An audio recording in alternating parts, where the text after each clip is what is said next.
Hello friends, and we are continuing with our week 5 lecture on the American novel. So, this entire week has been devoted, as you know, to the development, growth and the various landmarks in the American novel. We have already talked about a couple of novelists, and today I am going to talk about one of the greatest ever, F. Scott Fitzgerald, uh, who is the author of the classic The Great Gatsby, about which I will be talking, but also I will be talking about his other accomplishments also. He was married to uh, another writer, although they not much uh, production or volume of work or body of work that came out of Zelda, his wife Zelda Sayre. So, F. Scott Fitzgerald and the Jazz Age, the Lost Generation, American Dream. And why did I write Zelda so prominently here? Because of Zelda's importance, significance and her position in his life and also in his works, particularly with reference to Tender is the Night.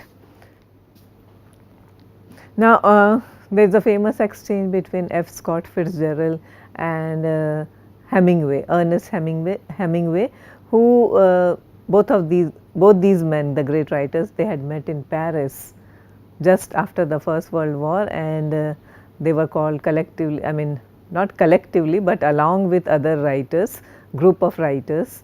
They were called the writers of the lost generation, and Fitzgerald said the rich are different than you and me, and Hemingway said yes, they have more money. Yeah, although this was this was a kind of an encounter between Hemingway and literary critic Mary Colum. Hemingway said, I am getting to know the rich, and Colum said, I think you will find the only difference between the rich and other people is that the rich have more money. Now, Hemingway wrote a famous story called The Rich Boy. It's a part of his collection, and it was 1926, and he says, let me tell you about the very rich. They are different from you and me. They possess and enjoy early, and it does something to them, makes them soft where we are hard, cynical where we are trustful, in a way that unless you are born rich, it is very difficult to understand. Now, this is a famous quotation. It can be asked in several ways. Okay, so whether it comes to you in the form of the exchange between Hemingway, which has become a part of the legend or the folklore of Hemingway and Fitzgerald's friendship, or whether it comes to you in the form of the exchange between Hemingway and Mary Colum, or the actual quotation, the full quotation from The Rich Boy. So, please be alert to that. Hemingway 1896 to 1940, so just 44-year-old, and at age 44 he died of a heart attack. He was named after Francis Scott Key, the author of the United States national anthem, the Star Spangled Banner. So, that is the origin of his name, that is what he was, that is who he was named after. He was born in Minnesota, lived in New York most of the time, and studied at Princeton University, the celebrated university, Princeton University, from 1913 to 17. He also joined the army, although quite briefly, and after his discharge from the army in 1919, he moved to New York City. He found literary success with This Side of Paradise. It was published in 1920. He also wrote Tales of the Jazz Age. Okay, what is Jazz Age, that we are going to see soon. It was his second collection of short stories that contains one of his most famous short stories, The Diamond as Big as the Ritz. He also wrote The Beautiful and the Damned in 1922, which was also adapted to the screen, and many of his novels were adapted for the cinema. He had an unsuccessful stint at Hollywood as a screenwriter. Zelda Ser and her importance. So he married Zelda, who was the daughter of a very wealthy Supreme Court judge, and this marriage took place in 1920. Um, from once Zelda came into his life, he started living life a king's, absolutely king size or queen size. In fact, Zelda and Francis Scott, they were together called the Prince and Princess of the New York society. Soon they settled at home in Westport, which is in Connecticut, and they continued the lifestyle of the rich and famous. And based on, because it was a very tumultuous, wild relationship which had its which had great moments of ups and downs, and all this is captured in Hemingway's novel Tender is the Night, which was published in 1934. Zelda felt bad that Nicole Diver, the character in Tender is the Night, was modeled after her, and it's not, perhaps not a very flattering portrait. In 1927, Fitzgerald's rented the 27-bedroom mansion. It was called Ellerslie near Delaware. So, a famous mansion and a huge mansion fit for a king.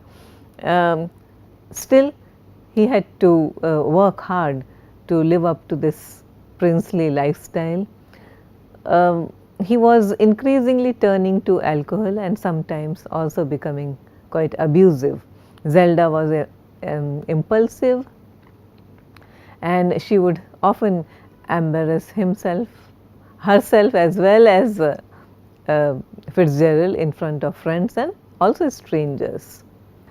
For a couple of years, the couple traveled back and forth between New York and Baltimore. They also traveled to and stayed in Europe for months at a time, sometimes with fellow Americans in Paris, the Riviera, Cannes, Saint Raphael, Capri, Antibes, and Rome. So, what we call today the jet-setting crowd and the jet-setting couple. In 1930, they were in North Africa, and that's the year when Zelda had a nervous breakdown. She was in and out of clinics and asylums and sanatoriums in Switzerland and died in 1948. Fitzgerald's age is called the Roaring Twenties, an age that symbolizes social, artistic, and cultural dynamism. We have to remember, after the First World War, the so-called normalcy, it returned to politics and also redefined modern womanhood. This we have been referring to quite often, that the entire concept of gender roles went through a lot of rethinking and shift after the First World War. For obvious reasons, men were away, women had to join the workforce, they started becoming more active in decision making. So, the idea of womanhood had to be naturally redefined. So, these were this was the time when movements such as Art Deco, Surrealism and Expressionism, they were finding a fertile soil in Europe. Jazz music, okay. So, therefore, we had the movie, the first ever talkie, Jazz Singer, in 1927. All these factors or all these cultural phenomenon went on to inform Hemingway's oeuvre. We must also remember the Wall Street crash of 1929, which sort of punctuated the end of the Roaring Twenties and marked the beginning of the Great Depression. However, soon there was industrial growth, and then consumer demands and aspirations increased. There were significant changes in lifestyle and culture. This is also the time of Harlem Renaissance, that is the post-World War. the population in Harlem or the upper Manhattan that was exclusively black. Harlem became the center of African American culture. People like Langston Hughes, Countee Cullen, W.E.B. Du Bois and James Baldwin, they are all the products of the Harlem Renaissance. And the Jazz Age, what was it? An age of miracles. That's what he calls in his work, Echoes of Jazz Age. It was an age of miracles, it was an age of art, it was an age of access, and it was an age of satire. So, this is something that you find everything all the time in Fitzgerald's works, accesses, art, art deco. Okay. He is a modernist, of course, but then he also borders to excess. And there is satire in his works, and sometimes you know that he is laughing at his own type also. The lost generation is referred to the writers post the First World War, particularly the expatriates. We know that during the wake of the war and during the war, in the wake of the war, during the war, there were a host of young men who were killed. And those who survived, what happened to them? Perhaps they were wounded morally or physically. Hemingway's The Sun Also Rises, and the character of the hero Jake Barnes, he is the epitome of the so-called the lost generation. So, this young generation was adrift morally, spiritually, sometimes even physically. The mood was of cynicism and disenchantment. Okay. So, Fitzgerald, Hemingway, Eric Maria Remarque, T.S. Eliot, Ezra Pound, okay, they were the writers of this age. Gertrude Stein, she called them, all of you are, you are a generation, you are a lost generation. That's what she remarked on this group of expatriates who, after the disillusionment of the First World War, went to live in Europe for a long time, especially in Paris. This was Fitzgerald's age was also the age of the radical 30s. Writers became radically political and concerned with social causes. For example, William Faulkner and Dos Passos and Thomas Wolfe, John Steinbeck, who famously wrote The Grapes of Wrath, Clifford Odets, the great dramatist Eugene O'Neill. So, this is also one important feature of the lost generation and the radical 30s. Fitzgerald's books or works or stories are marked by the themes of love and success, transformation, alcoholism, okay, and social excesses, social mobility. But then he critiques also, as in The Great Gatsby, which is his magnum opus 1925. He critiques here belief in American dream, that anyone can be a success. Yes, Gatsby does become a success, but at what price? And does he, Fitzgerald also questions whether there is a class system or not, whether social hierarchies and boundaries can be completely erased, which he feels that yes, or that rather no, they cannot be. The hero, J. Gatsby, is a self-made man. He loves to display, flaunt his wealth. He tries to construct a new past for himself. Okay. All this he does in order to win back his lady love, Daisy, who he voluntarily gave up once upon a time because he felt that he wasn't rich enough or good enough, and he pledged to himself that one day he will come back and he will be so wealthy that she will be attracted to his wealth and glamour and sophistication. He sort of tries to buy his way into Daisy's society. Daisy, when he returns, he finds Daisy married to someone called Tom Buchanan, someone who belonged to the old rich New York family. Gatsby's idea of the American dream is anyway doomed from the start because he tries to buy his way into a society that never accepts him. So, nouveau riche versus old money. Interestingly, Gatsby gets his idea of how to achieve the American dream from the works of Benjamin Franklin, Poor Richard. You know, his autobiography, Benjamin Franklin's autobiography is called Poor Richard, and the emphasis is on industriousness, frugality, and to encourage new sorts of experiences. Therefore, Mayor Woolsholm in The Great Gatsby at one time shows Nick Carraway, the narrator of The Great Gatsby, an old book of Gatsby, who is no more now, which has a daily schedule at the back of it. And what does it say? Practice elocution, poise, and how to attain it. Read one improving book or magazine per week and be better to parents. So, these are all these things that should come naturally to most people. Gatsby learns from reading Poor Richard's Almanac and tries to follow it to the T, naively believing that this is by following all the, ticking all the to-do lists, bullet points, he is going to make it to the so-called right society. He also felt that by planning out every minute of his day, by being punctual, by attaining wealth, he could win the love of his life, Daisy. The Great Gatsby is also remarkable for its setting, the West Egg and the East Egg. These are fictional names.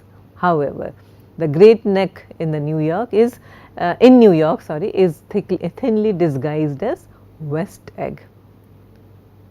Okay, and this is a counterpoint to Manor Haven and Sands Point, which was the inspiration for the more posh East Egg, the next peninsula over on Long Island.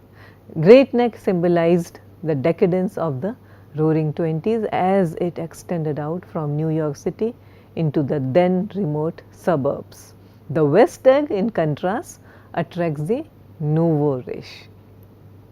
Okay, so in a way, see, Fitzgerald was himself fascinated by the life of the rich and famous. He never made any bones about not wanting to join that elite club. All his expensive holidays, his wild parties, and also the kind of mansion that he and his wife rented and invited his friends to admire. I mean, what was that? Nothing but an attempt to belong to an exclusive club. Likewise, in The Great Gatsby, the new money, it tries desperately to situate itself into that level of wealth that the people of the East Egg were born into. At this point, I want you to look at these beautiful lines from The Great Gatsby. Please look at the slide here. Look at the quotation. Her porch was bright with the bought luxury of starshine. The wicker of the settee squeaked fashionably as she turned toward him, and he kissed her curious and lovely mouth. She had caught a cold, and it made her voice huskier and more charming than ever, and Gatsby was overwhelmingly aware of the youth and mystery that wealth imprisons and preserves, of the freshness of many clothes, and of Daisy, gleaming like silver, safe and proud above the hot struggles of the poor. The character of Daisy, scholars have pointed out that Daisy symbolizes American dream. Look at all the glittering words here. Starshine, fashionably, even the settee squeaks fashionably. Okay, and then even if she has caught cold, her voice, at least to the hero Gatsby, it sounded more charming, and the youth mystery that wealth preserves. These are the operating words, freshness of many clothes, not just a few clothes, many clothes, okay, so that every time you wear something they look fresh and bright and shining. And Daisy gleaming like silver, safe and proud above the hot struggles of the poor. The rich are always shiny, and that's what he aspired to. That's what that's what Gatsby aspired to. Okay. So, all his life he struggled to attain that ever elusive American dream, and Daisy epitomizes everything that is bright, shiny, beautiful and American. In many of his short stories, Fitzgerald explored ideas and situations which were later reworked in his longer fiction. So, description of settings which were devised in Fitzgerald's story Winter Dreams in 1922 became part of the detail of Daisy's home in The Great Gatsby. Similarly, Fitzgerald also used inspiration from Jacob's Ladder, which is his 1927 story, as character ideas for Tender is the Night.